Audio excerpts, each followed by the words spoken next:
I'm Randy Thompson, publisher of Coastal Virginia Magazine. We created the annual Giving Back Awards in 2012 to celebrate the philanthropic spirit of the Coastal Virginia region. In its first year, we were so impressed by the incredible contributions that countless organizations make to the community and by the extent of participation from voters on their behalves. It clearly illustrated how many individuals and groups deserve recognition for their outstanding generosity with their time, their talent, and their treasures to the betterment of the community. Now in its second year, and with the support of Old Point National Bank, we continue to be affirmed in this belief, and we're pleased and humbled to honor these charities with this award.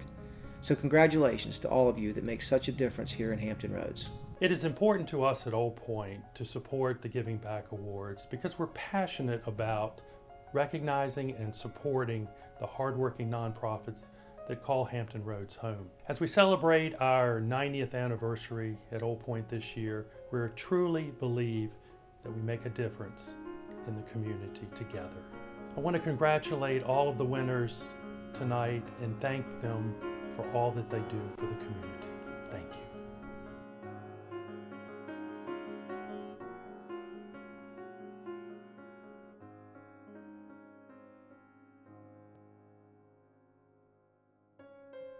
The Chesapeake Humane Society was founded in 1972 by Phyllis Stein in response to a kitten that she had witnessed being thrown out of a moving vehicle.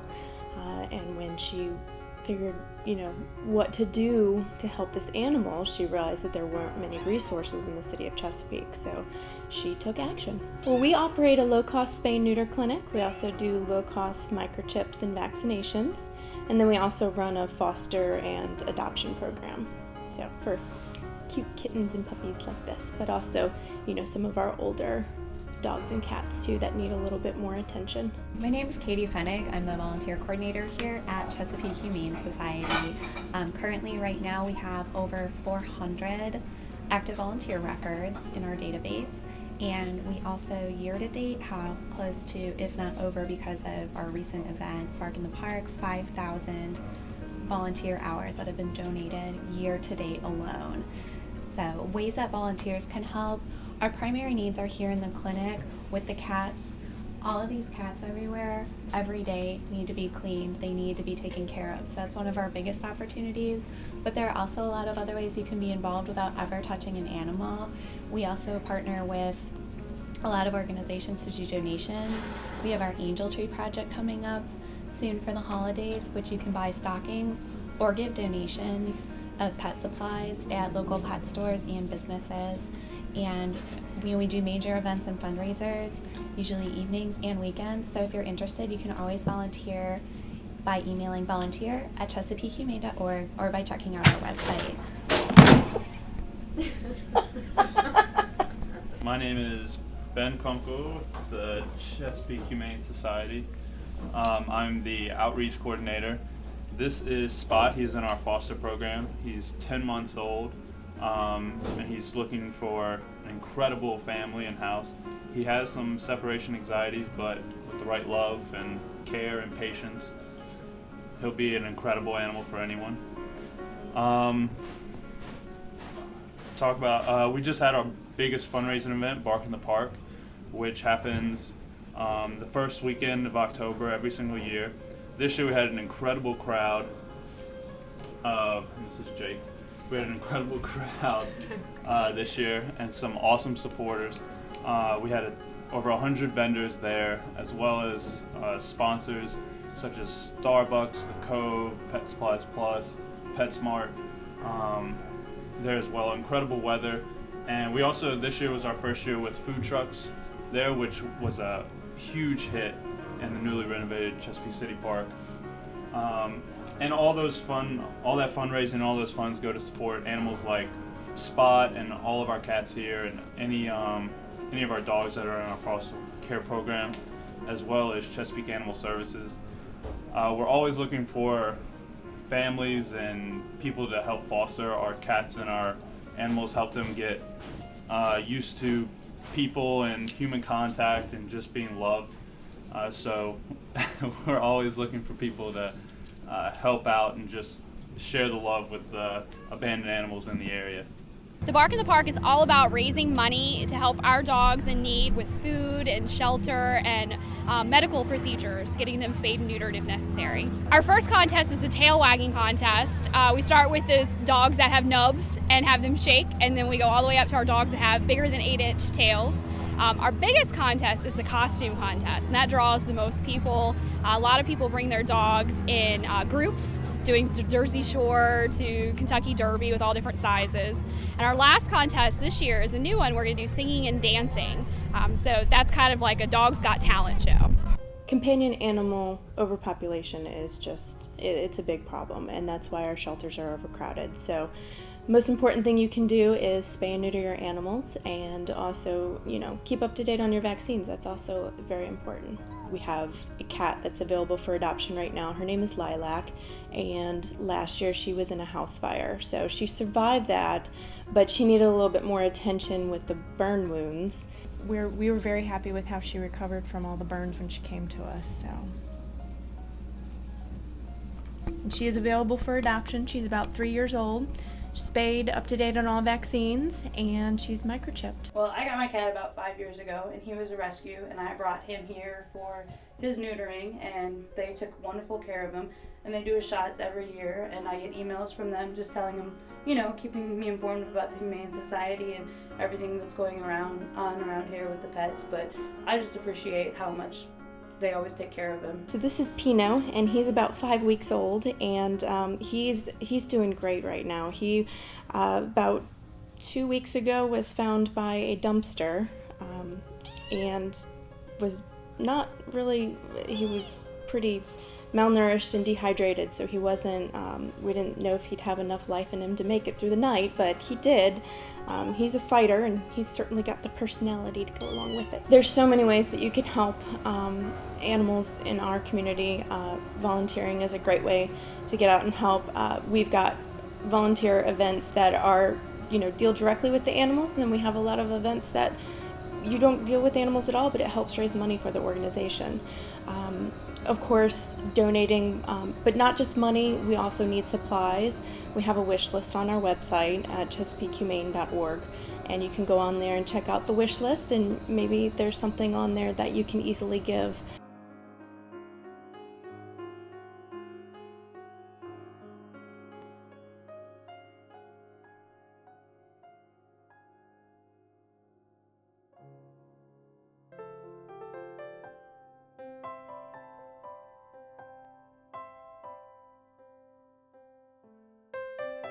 Samaritan House is a shelter for victims of domestic violence and homeless families. The Samaritan House started around about 29 years ago through a consortium of churches who came together to respond to the problem of homelessness, family homelessness in Hampton Roads, particularly in Virginia Beach. They worked within the church groups to provide housing, but once the need exceeded their capacity, they worked with the city to form a stronger coalition. In 1984, the first shelter, a 4-bedroom house, was opened, and that was Samaritan House's beginning. Within about 5 years of opening as a shelter for families who are homeless, the organizers there realized that most of the families who were coming to shelter were coming as a result of domestic violence. So very quickly, services to respond to the domestic violence went into place. We have victim advocacy services that are available to anyone who needs our services. You don't have to come into shelter or transitional housing to receive those services. We do have emergency shelter for people that need safe housing, transitional housing, a transition in place program, a rapid rehousing program, and some pretty comprehensive services for children as well. We are now doing assessments with each child that's been exposed to violence, and when they meet the threshold of needing mental health services or developmental services, we are linking them with counselors, and we're able to assist them with the co-payments if need be. We work with the faith community to bring awareness into the churches and faith groups around us. We also work with our local universities on different campaigns of raising awareness of dating violence and sexual assault and domestic violence. And in the school systems, presenting trainings to students in high school and middle school about dating violence. We're always looking for volunteers to help extend our programs through skilled volunteers. We also like to work in a very good grassroots network to connect people to our email list, our website, through all of our communications tools, so that people know what events are coming up that they would like to support. We can definitely use people's individual contributions, corporate contributions, but volunteering is a really great way to start, to have people come in and actually help us help the people who are coming to us. My name is Brian Dunn. I'm from Hampton, Virginia, and this is my personal testimony in regards to my mother, Patricia Nobles, who lost her life to domestic violence in October 2010. My mother, the beloved Patricia Nobles, was the victim of a tragic domestic violence incident. Just 1 month after obtaining a court order, she was gunned down by my stepfather. On October 7th, I received a phone call on my way to work from my mom's neighbor. She said to me, "Whatever you are doing, you need to get over here as soon as you can." I already knew what that meant. The scene was unfamiliar, but very real. The first thing that I saw were tire marks on her front yard and 3 bullet holes on the door of her car. I walked to my neighbor's house with my heart heavy, wondering if the situation could have been prevented. The circumstances of her passing crushed me, and it took a large amount of personal healing to bring my life back to normal. Eventually, I found my way to the Samaritan House, where I met one of their leaders, Cherise. After telling her my story, I told her that raising awareness via their annual 5K marathon was my way of coping with my mother's loss. Not only was the 5K a way to give back to the community, but it was also a chance to turn a negative into a positive. I learned quickly that once you go through a tragedy, you can't sit around and drown in sadness forever, nor can you sit around and bury yourself into a deeper hole than you started in. The only way to progression after a tragedy is to let the light in.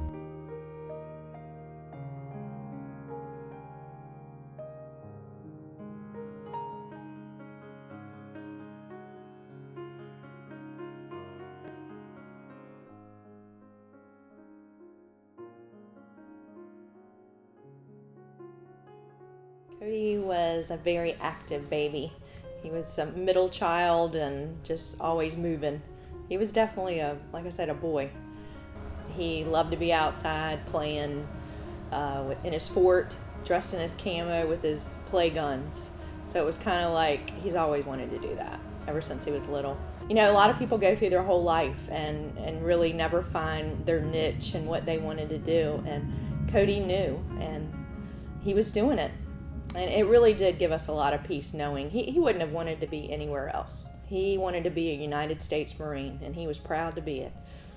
But one day he called and said one of his buddies hadn't gotten any packages or letters from home, and it just really broke our heart, that thinking that someone's over there, 19, 20-year-old kids, and not having any support from home. So the next day, obviously, boxes were out, on the way. And we wrote letters and just wanted him to know that we were there for him. We were appreciative of what he was doing for our country, and if we can send M&Ms and peanuts and peanut butter and that made him smile, then it was so worth it. It really was. To have a daughter like Wendy, we call her Bunny because she was born on Good Friday. We've always called her Bunny. So if we say that, yeah. But she's mailed right at 3,000 boxes to the Marines over there. We don't know exactly how much. No, but it's right. It was 27 something the last time I asked her. So, and last Christmas they met at our house. I have a triple garage in the back, and we packed 500 boxes and sent to the troops that day. We had about 35 people out there. Yeah. Had an assembly line. We had an assembly line. It went so great. It was great. It was a great day. The day I met Cody, I was on recruiter's assistance. He was still in high school in the DEP program, and my task for the day was to run the pulleys. And so I took off running, and Cody was the only one who could hang with me. And towards the end, I had lost everybody but Cody, so I stepped it up a little bit more. I mean, I was about to die. I gave it everything I had. And I turned around, this kid's still with me, smiling. And so finally I stopped, and I was like, hey, really, deep down inside, I needed to catch my breath. But I was like, we're gonna let everybody else catch up. And I was like, I turn around, I look at Cody, and I go, "What's your name?" He's like, "Cody." I'm like, "You some kind of track star?" And he's like, "Nah." He's like, "Actually, I hate running." And I was like, "What are you gonna go do in the Marine Corps?" He's like, "I'm going in the infantry." And then that's when I liked him. And I was like, well, when you go in the infantry, you go to SOI, make sure you become a machine gunner. And sure enough, that's what the kid did. He went and became a machine gunner. We ended up joining August 2009, and we went to boot camp together on the buddy program. You know, it was definitely a blessing to have somebody with you going through that experience, because I mean, we both didn't know what we were going to do, you know, how it was going to come. We went out from boot camp, went out to Camp Geiger in North Carolina for SOI, which is School of Infantry, and from there we did our 3 months, trained, and they shipped us apart. He stayed in North Carolina, I went to California, 29 Palms. We still came in contact all the time, you know. He was a great grandson and just had a great sense of humor. He never met a stranger. And this car, my husband did this car and finished it for a car show on August the 21st, and Cody was killed on August the 20th. Needless to say, the car didn't show up at the first car show that he was registered to have it in, but my husband puts his sign on there to honor Cody everywhere he goes. And whenever he was around, he would crack you up. Yes, He was just, yes, he would. he was crazy. It was He funny. was I don't mean crazy. Funny. A lot of people don't get packages. You know, thankfully I had my wife, and you know, she was sending us all stuff. There's a lot of dudes that don't get mail. They never got packages. And you know, we're sitting there giving them stuff. But when somebody gets a package that doesn't get anything, and it's got their name on it, you know, it's not from somebody else in the platoon, that means that makes people's days. Days over there aren't extremely fun. I'm sure everyone knows that. But so when you get a care package, especially one from an organization like this, it definitely brings your spirits up, because there was people not even getting care packages, and then from this organization they get a care package, and you know, it makes their day 100 times better. I mean, it had everything you could imagine in there, and it really does. It really does boost your mood. Well, this is actually our 4th annual golf tournament in memory of Cody Childers. The first year, we actually planned this in about 3 or 4 weeks. When everything went down with Cody, obviously, David was very good, best friends with Chris growing up. So basically what we did is we wanted to do something to in memory of him, and also to support the cause of We Care Marines. So this is our 4th annual, and this is our biggest one ever. Everybody's here, you know, because you know we get complacent in our day-to-day lives, but you know this is much bigger than us. And to support the troops, and you know, these care packages give you know, somebody in harm's way a little bit of a pick-me-up. Through these 4 years, we've raised over $40,000. And literally, and we've talked to them, have helped send out half the packages the entire foundation has. Thank you very, very much for helping us to support a cause that we feel that's very important to us. A little history about Cody, which I feel is important. Cody made a commitment at 12 years old that he wanted to become a United States Marine. In his junior year of high school, he sought a recruiter and found out he could join the delayed entry program in the Marine Corps his senior year of high school. Cody was always so helpful, had the biggest heart, fulfilled his commitments, responsible at an early age. From after graduating boot camp, he went to School of Infantry. He was selected to be a machine gunner. He was immediately deployed to a forward operating base, which basically small groups go out where the action is. During they were immediately involved in heavy firefight. At that time in 2010, it was very, very serious. We found out about a week later or so where we could send mail. We immediately started sending care packages and letters writing him. One of his first letters home was if we could send more. He was concerned that a lot of his fellow brother Marines weren't getting anything. No care packages, nothing from home, not even letters. So immediately we started sending additional care packages, and the whole family started writing letters to Marines. We had no idea who they were. Just thanking them for their service, their sacrifice, and what they were doing. I really think he's just happy that we didn't just lay down and die with him. Because I know a lot of the other Marines that passed away when Cody was on deployment, his families are mad at the government. They just take the sour note, and we're a different kind of family where we always strive to look for the better things, the silver linings. We continued to send extra boxes, and Cody would share with everybody. But when he passed away and people asked us, what can we do to, who can we contribute to? And I really didn't know any organizations that, that I wanted, people to contribute to. I didn't know what they were doing. You don't know what happens sometimes with money once you contribute it. And I said, well, let's do care packages. Well, let's support Cody's unit. They're still there. They still had at least 6 months in Afghanistan. Let's do boxes for them. And that's what we did. And I had no idea that we would still be doing this. And it's awesome. Our support has continued over these 3 years. And it just started out really wanting to show support for his Marines that he was with. And now has continued on to the Marines that he loved being a part of.